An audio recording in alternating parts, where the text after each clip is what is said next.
On l'appelle la maladie du soda car elle est liée à une surconsommation de boissons gazeuses, de nourriture trop grasse et trop sucrée.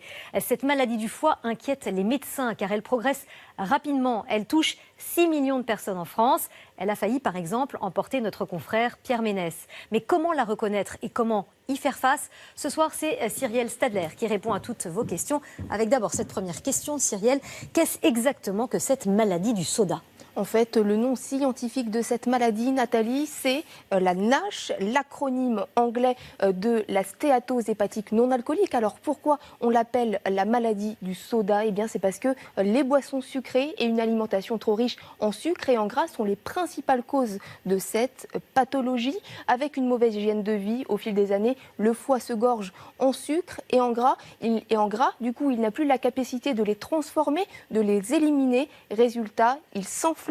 Une cirrhose du foie peut alors se déclarer ou dans 5% des cas, un cancer. Et chez certains patients, il ne reste alors comme solution que la greffe du foie.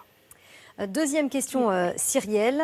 Quels sont les symptômes de cette maladie du soda? Eh bien, il n'y en a pas et c'est bien ça qui inquiète les médecins car cette maladie progresse lentement en silence à tel point que les spécialistes estiment que 12% des Français pourraient être atteints de la maladie du soda, certains même sans le savoir.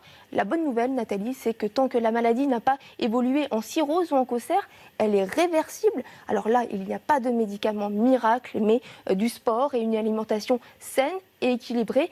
Bannissez donc notamment les boissons sucrées. Et si pour vous c'est vraiment impossible, privilégiez les sodas sans calories, mais attention, toujours sans excès. Les médecins constatent que dans certains cas, ce régime suffit à faire diminuer la taille du foie. Très bien, ça veut dire que le foie peut se régénérer et revenir en bon état. Alors cette maladie touche-t-elle aussi les enfants? Oui, malheureusement Nathalie, même si elle apparaît principalement chez les adultes en surpoids entre 40 et 50 ans, les spécialistes constatent qu'il y a de plus en plus d'enfants en consultation pour cette maladie. Des chiffres alarmants car d'ici à 2030, les scientifiques estiment que 50% de la population mondiale pourrait être touchée.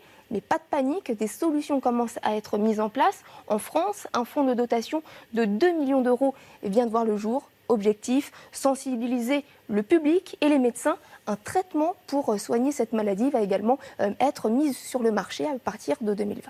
Merci Cyrielle. Et puis on le rappelle, boire de l'eau, manger sain, faire du sport. Merci beaucoup pour ces informations.